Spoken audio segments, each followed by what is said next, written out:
So welcome to Stepping Up Kosher for this week. This is a class where every week we try to step up the kosher in our homes by learning more laws of kosher, and hopefully each week taking some sort of takeaway, some sort of step up in our kosher from laws that we learned that week. So recently, over the past few weeks, we've been going through the laws of kosherizing vessels, which means if you have something that maybe was used for non-kosher, or maybe it was used for milk and meat by mistake, or it's something that was milk and used for something meat, or something that was meat was used for something milk, or maybe it was something that was used for chametz, and now it's Erev Pesach, and you want to use it for Pesach, so therefore it needs to be kosherized. And we've been going through the laws of how it needs to be kosherized. And so far, we've covered pretty much most of the laws of kosherizing with boiling hot water. Okay? And today, we'd like to add a few final notes to that, and then we're going to move on to kosherizing with fire, which needs to be done sometimes, meaning torching, blowtorch. And then after that, we will conclude by going through going through a list that he has, a very convenient list, which is a lot of common household items and how you kosherize them. And when we do that, we're not going to get into the why. We're just going to go through a long list. This is how you kosherize it. This is how you kosherize it. You know, a sink, a pepper grinder, whatever, you know, a marble countertop, Caesar stone, something like that. We'll go through a lot of those things, which I know a lot of you have been waiting for because it's very practical. Did you look up Caesar? It's here. We're going to get to it in just a moment. Okay, so for starters, let's just finish off kosherizing with boiling hot water with a few final notes. And that is, are you allowed to kosherize to convert something from fleishiks to milchiks or vice versa? So let's say you have a pot in your house, you have a fork in your house, and it's usually used for dairy, and it's used hot, or it's not used hot, it doesn't make a difference. And now you want to switch it, right? You want to transform it, repurpose it from being used for milk to being used for meat, or being used for meat to being used for milk, and you think to yourself, I'm going to kosherize it. That will reset it, right? So the answer is you're not supposed to do that, okay? Why? Can anybody think of why? Because it can be done. One at a time. Inside the, like the Yes, pepper, correct. The taste goes inside, but if you're going to kosherize it with boiling hot water, then doesn't the taste come out and now it's parav, and now you can use it for whatever you want? It's a very, very practical thing. It's a very, very practical law. It's not like that's just what we said. It's a very practical law. Anybody think of it? If you think about it practically in your house, if you have a pot in your house that you've been using for milk for years, for 5 years, for 10 years, whatever it is, and now you're going to start using it for meat, what's going to happen? If we allow you to do that, what's going to happen? People will constantly be transforming their things. And as a result, they will get mixed up. It's a very, very bad recipe for success. Right? Why? Because you're using this pot and then that pot and this pot and that pot, and you're constantly moving them back and forth. So therefore we say it's discouraged to transform from milk to meat. That means, so again, let me repeat that. It's discouraged. Now, it's really prohibited. But it's prohibited because it is discouraged. And as a result, there will be a lot of allowances. Let's go through it. If there is a great need, so then all of the halachic authorities agree that you are allowed to kosherize and transform something, repurpose something from milk to meat or vice versa. But it has to be with one of 6 conditions. Okay, let me go through 6 allowances that the rabbi said, you know what, you want to transition this from meat to milk or milk to meat, one of these 7 reasons will allow it. Number 1, if you don't have any other choice. Something crazy happened and you don't have any other choice. Why? Because remember, it is kosher. You got the taste out of it. Okay, number 1. Number 2, if you did not use this vessel, this fork, this knife, this pot in the past 12 months. If you have not used it for a full year, then go ahead. Why? Because that rule is not going to apply. You're not going to mix it up. Okay. Number 3, if you are kosherizing the vessel for Pesach. That's a very common thing that people do. So when you kosherize for Pesach, now you can start using it for a different for a different gender, either for milk or for meat or whatever it is. Number 4, if the dish became treif, which means it became non-kosher from some sort of prohibition. So let's say, for example, somebody stuck it into a pot that had non-kosher in it, or milk or meat mixed together and you used it for that. Once it became prohibited, so now when you're making it allowed, so obviously it needs to be kosherized in order to use it again. When you make it new, so that's like a reset, you can start again. In other words, you cannot do it if it's a kosher spoon that you use for meat, and now you just want to kosherize it and use it for milk, that you shouldn't do. But if it was used for something non-kosher, so now you're going to kosherize it and reset it, so now you can give it a new designation when it starts again. Number 5, if you to begin with had only used, if you to begin with, after kosherizing it, you use it for pariv for a short while. So for example, you have a meat spoon, right? If you have a meat spoon, and now you're going to kosherize it, and you're going to make it pariv, you're not going to make it milk. And it's pariv for a month, 2 months, 3 months, whatever it is, for a short while, and then after that, now you want to change it to milk, that's allowed. Why? Because there's that waiting period in between. And number 6, the final one is, if you buy something or get it as a gift from someone else, and it already is something, so let's say, for example, I come to Yosef's house, he invites me over for dinner, and I come to his house and I bring him a beautiful cholent, a beautiful stew or something as a gift. And I tell him, together with it, I'm giving you this pot that I made it in. So he receives this pot as a gift. Okay, we eat, we have a great time, I go home. And then Tamima says to him, we have so many meat pots. I want a milk pot. So he bought this or got this as a gift to begin with as meat. But he doesn't need it as meat. So he never designated it as meat. Somebody else designated it as meat. So now he can go to begin with and just kosherize it and say, I'm going to use it for milk, and that's it. Again, for the same reason, because we're not worried that you're now going to go ahead and mix it up. Everybody with me here? Okay.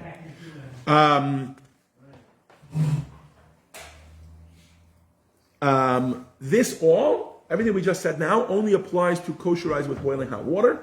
If you are going to blowtorch something, then that's not a problem.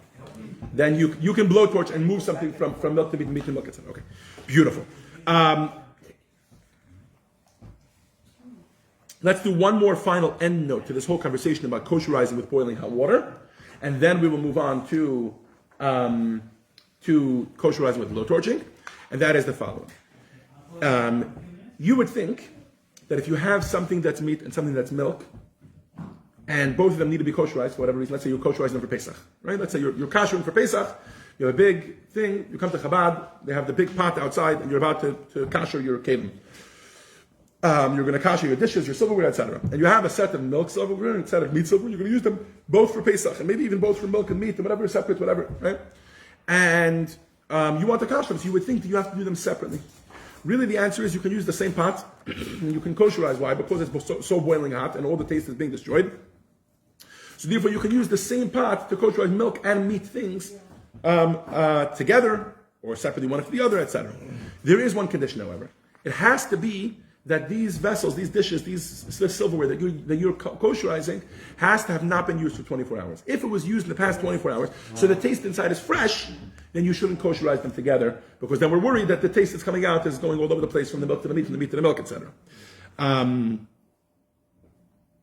Okay.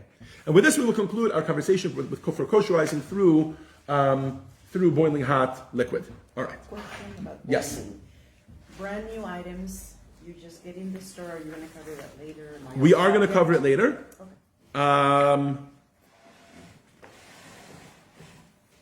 I could say it right now. Leticia had a question, and I was going to cover it later, but I'll cover it out of order here. She has a question about brand new vessels. If you go to the store and you buy a brand new pot, do you need to kosherize it or not? The answer is, on a practical level, no. There are those that are stringent. They try to be strict. And the reason for their stringency, right, because there's no point. In Judaism, we don't commend people that are strict for no reason. It's just if there's a stringency and for a reason, then okay, then it makes sense. We're trying to be more God-fearing, etc. But just to pull out stringencies from your hat is not commended. So why is this stringency considered a good stringency? Because there is a slight chance that when they were creating the vessel, obviously it has to be under boiling hot temperature, and it could be that during that time there was something non-kosher around. For example, let's say the guy who was the blacksmith who was making your pot. Maybe he was having lunch, and some of his non-kosher went. There's also a slight potential that they used a non-kosher fat as part of the heating process for a non-kosher fat or a non-kosher oil as part of the heating process in order to be able to forge the dish. So therefore, some people are strict. Today, practically, we say that anybody who wants to be lenient on this, they have on who to rely. It's not a problem at all. And I will tell you on a personal level, and also most people that I know, they go ahead, they buy from Bed Bath & Beyond, Allah Shalom, right? They don't know whether they exist anymore. But from wherever, from Home, what's it called? Home Goods. What was the other one? Sur La Table, right? Whatever it is, all these different stores. You go in, you buy a pot, it's bought from a company, or Amazon. We forgot Amazon, that's the big one, right? You buy a pot, it's not created by a Jewish company. with the FDA And today. also in Amazon, there's a good chance that people return the item after using one Yes. time, and they're not washing well. They just Okay. repackage Okay. it. So that's why I prefer. Fair to enough. Another. But that's only if you buy used. If you buy brand No, new. even brand new. Sometimes you can find. Okay. Yeah. All right. So that, I guess that's why it's a good idea to be strict, but it's not a requirement. And if you're lenient in this regard, then that's totally fine. Okay. Now let's move on to blowtorching. Yes. Blowtorching in Hebrew is called libun. Libun means like firing it up, right? And there are two methods of koshering something, of kosherizing something using actual fire. And the actual fire, by the way, could be fire, it could be coals, it could be a blowtorch, it could be sometimes people will do it for a fork. They'll do it like on their stovetop. You can have the little fire there. That's enough, right? There are two versions of this. One of them is called libun kal, and one of them is called libun gomor, which means libun kal means like a light firing, and libun gomor means an intense firing. Okay? All right. What is libun kal? The light version, the light firing. How does that work? It means that you expose, for the purpose of this whole conversation, I'm just going to use a pot, okay? As my example. It means that you expose the surface of the pot to intense heat for long enough that it becomes so hot that that 2 points. If the vessel is clean, then if you touch the other side of the vessel, your hand will recoil. Okay, so that's not for so long, right? As we all know, if you take a boiling hot fire, right? So you take a blowtorch, and you have a pot, and you start blowtorching from the bottom, and you try to touch the top of the pot. Maybe for the first 10 seconds you can do that. After 10 seconds, forget it. It's boiling hot now, right? If the vessel is not entirely clean, which, like we said, you don't have to be so careful about cleaning if you're going to be blowtorching, right? So, but if the vessel is not entirely clean, then you have to wait for longer. What is longer? Longer is, first I'll give you the way it's written in Shulchan Aruch, and then I'll give you the way they tell it to you practically today. In Shulchan Aruch it says so that if you take a piece of straw or a piece of hay and you put it on the other side of the vessel, it will catch fire. So that's a little longer. That's not just your hand should recoil. That will usually take about a good minute or two, depending on the thickness of the metal, obviously, but a good minute or two of being exposed to fire. And then if you put a piece of, so today they tell you a tissue, because it's the same concept. You put a tissue on the edge of it, and then it'll catch fire. It's not as long as you might think. The vessel does not need to become red hot. You would think that it does, in order, right? The fire needs to go all the way through. No, that's not true. As long as it's very, very hot, the tissue on the other side will catch fire. I've watched it practically. I've seen it happen live in front of me. And once you do that, that is already considered kosherized. Okay? The next step, I'm sorry. Okay, now when you're blowtorching, you do not need to do the entire vessel in one shot, which is a good news. Because if you have to do the whole thing in one shot, you have to have a massive blowtorch. But you can go along slowly. Basically, you can go like this. Usually it's like these blowtorches that have like a lip like this big, you know? They have an inch width. Come again? Oh, just take it how you do it in 2 steps. So it has like a nozzle that's like this big, right? So you have a nice big fire coming out. You can go, let's say you have a dish, and this is the dish. You go, shh, wait like 30 seconds. It's boiling hot, right here. Shh. Next up, as you go, and then 30 seconds is just an estimation until you think it's boiling hot, so that if you touch the metal, your hand will recoil from it. Okay, so you can do it in piece by piece. Not the entire vessel needs to be done in one shot. Okay, let's move on to libun gomor. Outside. Well, it's the same. The outside and the inside is the same. You should do it from the inside of the vessel, but the outside and the inside is the same because they're both getting hot at the same time. Okay. That is part of why we say that you should put a tissue on the other side and make sure they can catch fire, because that means that the heat went all the way through. Like if you, for example, I guess let's think of like even though it's not so simple, cast iron pots, but let's just think of a pot that has a very, very thick wall, then you would have to wait there for a long, long time until the heat goes all the way through. That's the entire idea. It's the same thing with boiling. If you have a big pot, you need to put it in a bigger pot. Yes. You're kosherizing Yes. it. So you Normally. Otherwise, you wouldn't be koshering the outside. You could put water in the inside. And then let it overflow, correct? If the water inside boils over, then you put it in a rock. We discussed this at one point. You put in a boiling hot rock, and then the water overflows, and then you kosherize that vessel. If it's too big to go into a smaller one. Into a bigger one. Inside an oven, we'll check that. So yes, let's talk about that. So libun kal can be done inside an oven. If you self clean your oven, we discussed this. That's practically today. That's how most people will kosher their oven. So self cleaning an oven means it's going to reach 500, not 5. It's going to reach above 500 degrees Fahrenheit. 500 is the max you can get your oven to. Usually 550 maybe on some ovens. You can get mine up to almost 7. Oh, you can, with the buttons? Well, I have With a the knob? old- yeah. It has 700 on it? No, well, it has 600, and then there's some Okay. after that, which is, So- says broil. Right, yeah, broil, right? So let's just talk about it for a second. Same as 700. If your oven has self-clean, then whatever the max, if it does, if it has an option for self-clean, then whatever the max temperature the oven gets to, self-clean will take it above that. It'll take it to 700-800 degrees, etc. As you can smell, by the way, for anybody who has self-clean, if you've ever done it, the whole house smells good. It's like boiling hot. And that is considered kosherizing. And yes, you can kosherize things inside the oven then. So for example, when I moved into my house, now we had a brand new oven about a year ago. When we moved in, it's a rental, so we had the oven that they gave us. And Rabbi Hanoka's brother, right, who as you all know, is in the kosher industry, so he advised us to take the, what do they call, the grates from the top, from the stove, which obviously have to be kosherized with boiling hot fire, with blowtorching, because that's the heat that they're exposed to, right? There's always a fire on them, right? So if anything non-kosher, or not even non-kosher, but if like milk and meat spills over and touches that, then that's completely non-kosher. So since we're moving into a brand new house, he advised, he said, check if the oven has self-clean. It did. So we self-cleaned the oven that was kosherizing the oven, and then we took those grates and we put them in while it was before we turned on the self-clean, and then he said that's considered kosherizing that, again for the same reason. So yes, that's a very, very good point. Okay. What about Can those be put in boiling water? No, not at all.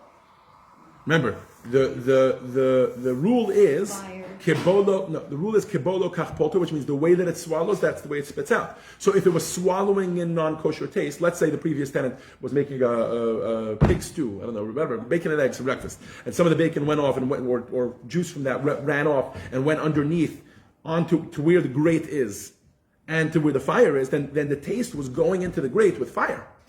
Not with hot water, so you can't take it out with hot water. The same way it went in is the way it needs to go out. So that's why it needs to be done with boiling hot fire, with fire, and therefore putting it in the oven is the only way to do What that. about inside the top of the stove? Inside where all the workings are? Does that have to be Come again? kosherized? Inside the top of the stove? Yeah, so it's Are you talking about you can- electric, or are you No, talking I'm about talking about gas? In some stoves you can, Like it from the allow you to nine- lift up from my old the top stove panel, from the and then 40s. under in the There's no inside need area, to go there. It has all the tubing for Yeah, the but- that's burners. exactly. That's what you mean? Yeah, but there's no taste that goes there. That does collect smells. Like grease and whatever? Yeah. I would imagine the allowance. I've never heard of anybody koshering that. I believe the reason is because it's too far removed from your food. There is a term called not bar not, which means no sin tam bar no sin tam. No sin tam means giving in taste. So normally it's one step of giving in taste. The taste is going from the dish, let's say the non-kosher dish, into the wall of the pot, and then it's going out of the pot back into your thing, right? That's called no sin tam. If the taste is, one second, let me finish the point. If the taste is from, let's say, the grate that's on your stovetop, technically you don't even need a kasha that. Why? Because you're talking about taste going from, let's say it was swallowed into the grate. It has to go out of the grate, now go into your pot, come out of your pot, into your food. That's called no sin tam, bar no sin tam. It's too many steps. It's 2 steps of taste transferring, so therefore we say that it's fine. If you're talking about all the way from the tubing, the amount of no sin tams here, the amount of levels of how many times the taste is going to go in would be enough to say that it's not a problem.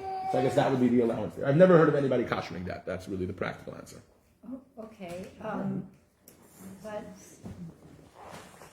Yes. do you assign certain burners to meat and certain burners? I do in my house. I don't know that it's technically necessary, but if you're not going to have a separate stovetop for each one, then one thing to be aware of is that any food that falls out of your pot is completely treif. Does that make sense? In other words, you're making pasta and you're mixing and a piece of pasta flies over, right? Yeah. I'm sure this doesn't happen to any of you. I'm the only messy cook here, right? Oh, yeah, Okay. no, But let's say it don't happens need to you. it. In theory, let's say it happens to you. That pasta which landed on the stovetop would now be, if you don't have a separate stovetop, one for milk and one for meat, then that should be thrown out, correct? Okay. Which, by the way, pasta is not such a big deal, but if you're cooking a steak and then you pick it up with a fork and then as you're going over it lands on the stovetop, that could be a big law. Oh, man, you know. What, I mean, if you have to kosher that grate with fire, so you have meat on the grate, No, you Then never, you you never have- have meat on the grate. it falls over on onto the grill. then that would be considered not kosher. The meat would be not Unless the kosher. whole stovetop has been koshered and is only being used for meat. Well, then do you have to kosher it with fire again, with Kosher- the torch? If the meat fell over, Yeah, onto the grate. You have to kosher if you the grate. if you only use what type of stovetop Fire. is this? Is this a stovetop where you're sharing the burners for meat and milk? Yeah. So then, yeah, I mean, you don't have to kosher it, no. But if you don't have to kosher it, but you also have to treat it as treif. The whole stovetop would have to be treated as treif.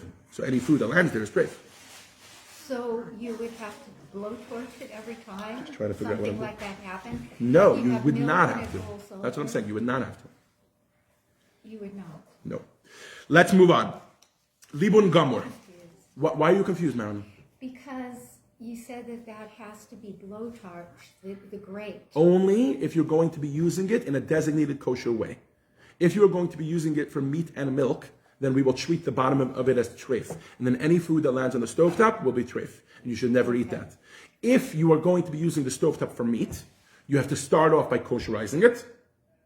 Right? Let's say, if assuming you're a tenant, if it's a brand new oven, you don't need to. But assuming you're a tenant moving in, kosherize the whole thing, and then only use it for meat. And then if a piece of meat falls off, then you can eat that meat. Does that make sense? You're talking about the oven or the stove? Stovetop. This has all been about the stovetop. The only time you would need to kosherize it is if you do not plan to shear the burners for milk and meat. If you're shearing it for milk and meat, then we're basically assuming that the bottom is treif. And then any food that falls over will be considered treif. Okay. But if you're not shearing burners, Yeah. then you have to start off by kosherizing it. And then it's just meat or just milk, whichever one you choose. Does that make sense? Yes. Okay. I'm sorry. Now you got confused. Yes.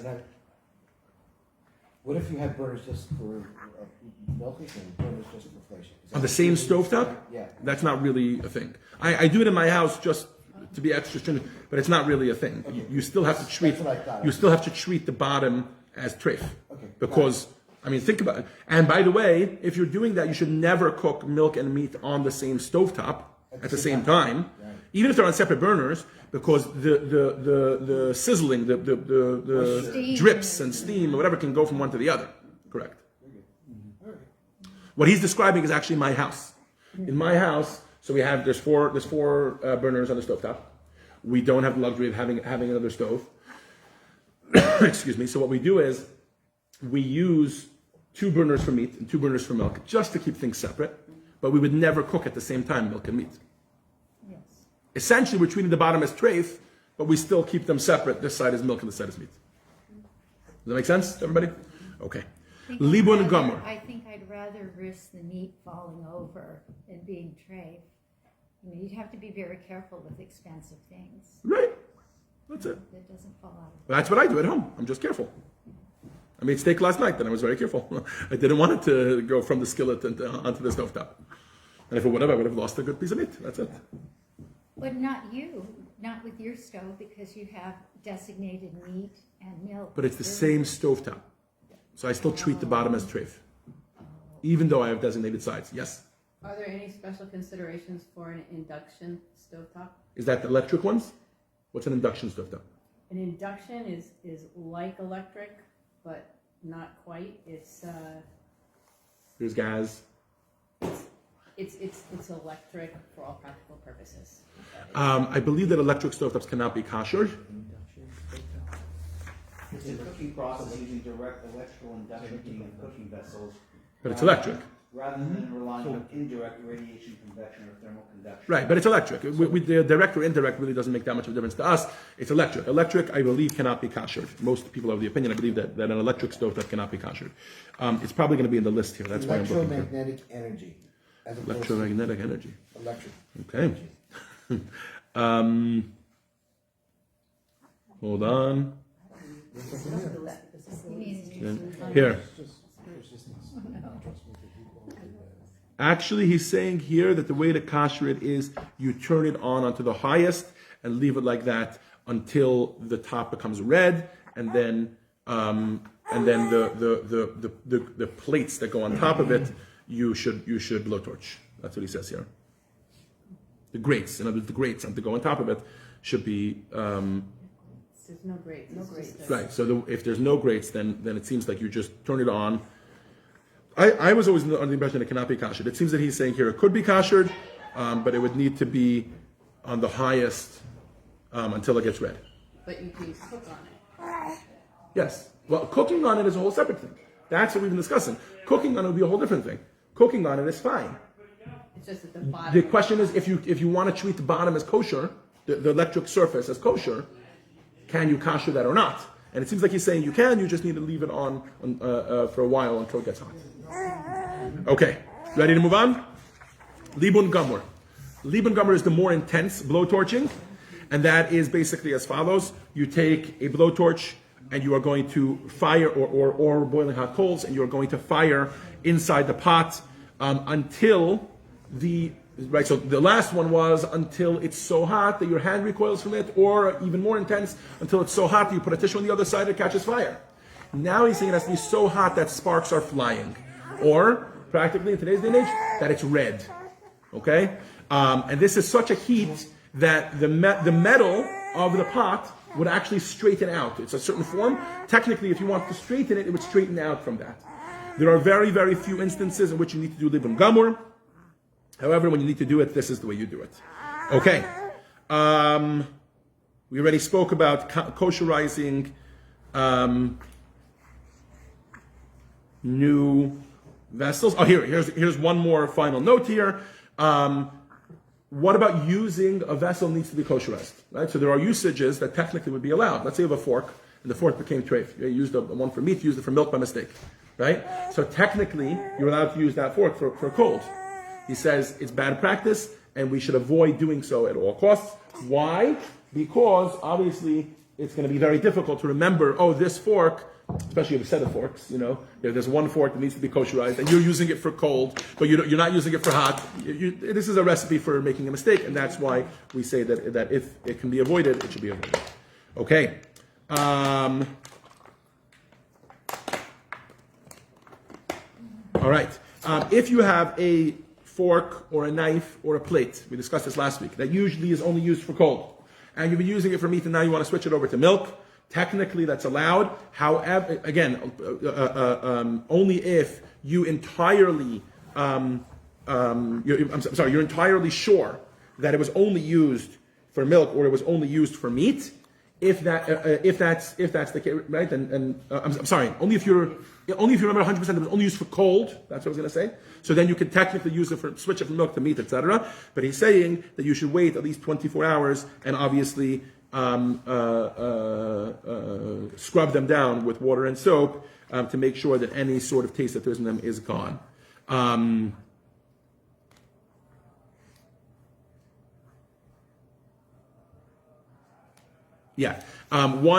Two exceptions to this, and this probably applies to most of your cold vessels. If it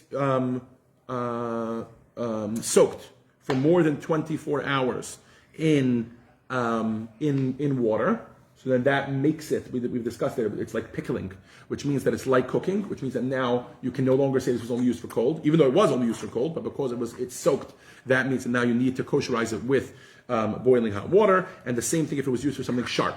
So let's say you have a knife, it's only used for cold things, but then you cut an onion with it, boom, that's it. That means now if it's milk or it's meat, whatever it is, it needs to be kosherized with boiling hot water. Practically, I've never heard of anybody that uses something that's only used for cold and using it back and forth like that. It doesn't sound like a good practice. Okay. Who can kosherize? This is the last law that we'll learn. Who can kosherize? So the answer is really, on a technical level, anybody can kosherize. It doesn't make it a man or a woman, above bar mitzvah or under bar mitzvah, a goy or a yid, a non-Jew or a non-Jew. It doesn't make a difference. Anybody can technically kosherize. However, best practice is, first of all, however, if it's somebody that's under bar or bat mitzvah, or if it's a non-Jew, then they should be supervised by a Jew. Because obviously, how is a non-Jew supposed to know the laws of kosherizing? Even though you tell them anything, you tell them, listen, whatever his name is, right? Is it Mr. Ivan, right? Ivan is a nice non-Jewish name, right? I think. Even that's not true. Ivan could be. I know lots of Jews named Ivan. Okay. Either way, I was looking for a good non-Jew. Chris. There you go. Chris is a non-Jewish name. Chris, do me a favor and pour this boiling hot water over this pot. Because he has no idea what he's doing, you should still be supervising, right? And And the same thing for a child. A child, even though you tell him what to do and he's going to do it, he should still be supervised by a Jew. Now, even though technically anybody can kosherize, he says best practice is that kosherizing should only be done by a Jew who is well versed in the laws of kosherizing for practical reasons. Because again, the same thing somebody doesn't know might say, "Oh, okay, the rabbi said to do this and this. This is the same thing, whatever." And if they don't know enough of the laws, then they should not be doing it. Okay, with this we conclude the laws of kosherizing vessels, and now we are going to start going through a list. Yes, go ahead, Yosef. Thank you. Okay, so now let's go through a list of, good question, I don't know. Now let's go through a list of all different sorts of dishes and how to kosherize them. I'm going to move quickly through it. We're not going to discuss why for each one. We'll just go through quickly how you kosherize these vessels. Are we ready? Yes. First on the list, a grinder, okay, a mill. Like think of like a what? Coffee grinder. Like a coffee grinder. Very good. Manual or not manual? If not manual does make a difference, but if it's used for grinding, as long as it's not used for sharp things, so not a pepper grinder, then then the way to kosherize it is through boiling hot water. What about a grinder that is used for sharp things? Let's say, for example, for pepper, right? So then it has to be kosherized it has to be kosherized with libun kal, which is the lower level of firing. Okay, a garlic crusher can be kosherized with boiling hot water. A pot that is used for baking, right? So think of like let's say a baking pan. There we go. That's what I was thinking about. Like I just bought from my house a cake. You make a cake in it, right? Something like that. You have to do the more intense level of firing. Same thing with he said a pot. Now he's saying a pan. Same thing. A pot that is used for cooking that you can kosherize with boiling hot water. Matzeket, I believe, is a frying pan. No, machvat is a frying pan. Let's see what matzeket is. Sorry, I'm just going to translate certain things as we go through it, because these are modern Hebrew words I'm not necessarily familiar with. A ladle. A ladle can be kosherized with boiling hot water. A pan should normally be kosherized with firing. The lower level of firing is enough. Why? Because sometimes you fry with only a little bit of oil, or sometimes today, especially the non-stick pans, sometimes you do it without oil at all, and then it's just through heat, right? But if you do it, okay, fine. So you can kosherize non-stick pans? Kosherize non-stick pans? Oh, you're saying because of the layer on top of it, right? Yeah. I think some people say you shouldn't. I've heard that. Well, that'd be a water. Don't put that in the water, right? What? As opposed to heating it, you put it in the water. No, I think some people say that because it has a layer on like a film on top of it, therefore you shouldn't. I don't know. I'm going to leave that as I don't know. Silverware or metalware, right? Forks, knives, spoons, all can be done with boiling hot water. And they should all be done with boiling hot water, even if normally you eat the food on your plate, which obviously by its very definition is not it's not gonna be that hot that it recoils. But because sometimes you use a fork or a spoon in order to cook a dish inside the pot, so therefore you should kosher it through boiling hot water. A porcelain or other earthenware plate you cannot kosherize. A metal plate you can kosherize through boiling hot water. Drinking vessels should normally be kosherized. Wood cannot be kosher. What? Wood cannot be. Let's wait. Let's go through the list. Let's go through the list in order, and then we'll get to it. Drinking vessels should be kosherized through boiling hot water. Why? Because sometimes you leave food in them together with water, whatever it is, for more than 24 hours. So because pickling, which is soaking for more than 24 hours, is like cooking, so therefore you should, even though it's always cold, right? You should kosherize only through boiling hot water. Here we go. Here's the answer to the other one. Any vessels that are covered with a film of Teflon, which includes pans, pots, anything for baking or for all of them, the custom is that we do not kosherize them. So I stand not corrected. I stand affirmed that was actually the thing. Any serving utensils, which the surface and the handles are made out of two different things. So let's say they're connected with a screw or with some sort of glue or something like that. Hagala, boiling hot water, will not help. Why? Each one for a different reason. If it's connected with screws or nails, the reason is because it has too many little cracks that you won't be able to clean out. And also what is being connected may be rubber. Well, that's where we're getting. And if it was connected with glue, it's actually not so much because of the ingredients in it. We're more worried that you're not going to kosherize it properly because the cheese spit up. Thank you. We're more worried you're not going to kosherize it properly because you're going to be worried about ruining it. So the same thing would apply if there's rubber involved or anything like that, and therefore they cannot be kosherized. Okay, next. Any vessels, any dishes that are made out of stone, if you have like a stone pot that you use to make a sourdough or whatever it is, right? I think those are usually made out of porcelain. But let's say you have a stone something, you can kosherize it with boiling hot water. Anything that's made out of plastic. There are those that say that you can kosherize it with boiling hot water, as long as it's the type of plastic that can withstand boiling hot temperatures. Anything that's made out of rubber, you kosherize them with boiling hot water.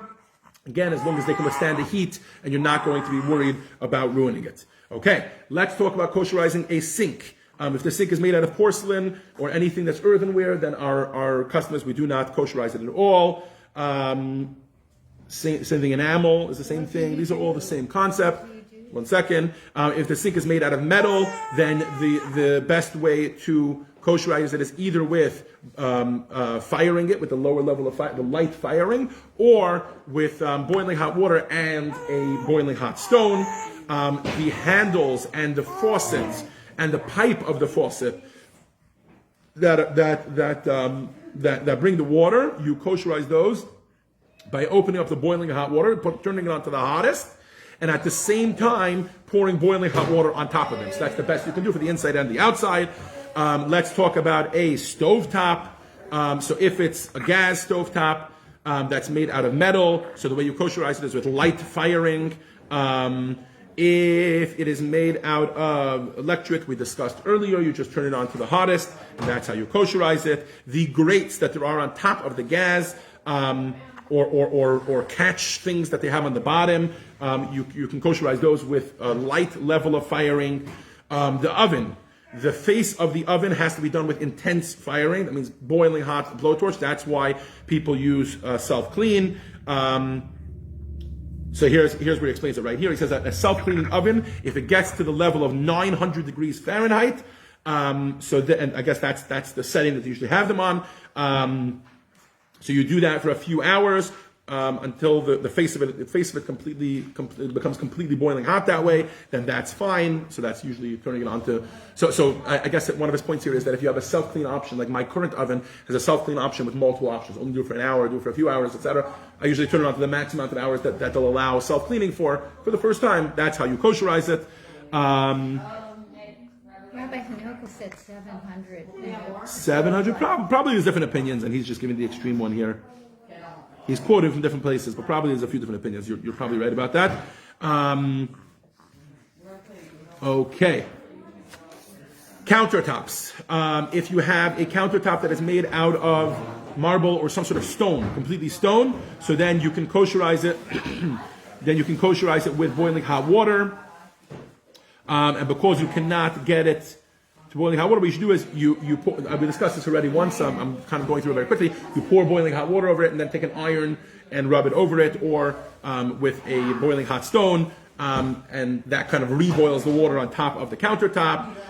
If you have a countertop that is made out of multiple types of stones, there are those that say you shouldn't kosherize it, but there are those that are more lenient and allow you to kosherize it.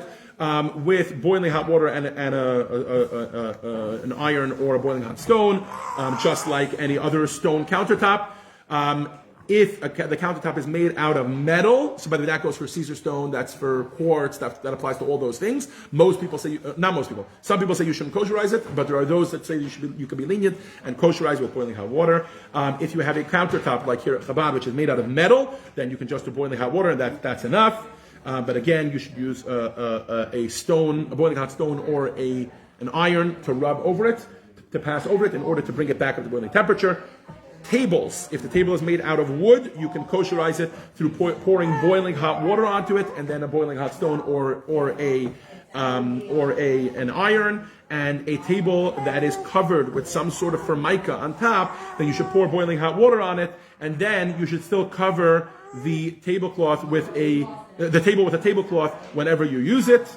You should not put a boiling hot stone or an iron onto it, because it will likely ruin the formica. And even if you're going to do it, you're never going to do it properly because you're going to be worried. Okay, that is the end of his list here. So I hope you got your answer about wood. Right, so wood can be done with boiling hot water. We discussed. Any other questions? Because I really got to go. We're over time here. Yes. It can be done with boiling hot water, but what about a wooden spoon? Wooden spoon, I believe, can also be done with boiling hot water. Porous. Well, even though it's porous, I believe that's the case. I have to double check that. He said about a wooden table that's okay as long as you do boiling hot water and a boiling hot stone or an iron. But I don't. On a wooden table? Yeah. You would probably ruin the table. You'd probably ruin the table, but Yeah. that's how you do it. But it would be kosher. All right. Thank you all for joining us at Stepping Up Kosher. I know we covered a lot of material today, but hopefully you learned something. And next week we are going to start with immersing. We finally finished kosherizing vessels. Please join us the same time next week, 10 o'clock a.m. on Sunday mornings. For next week, Stepping Up Kosher, we will be discussing immersing vessels in the mikveh. Brand new topic. Thank you all for joining us.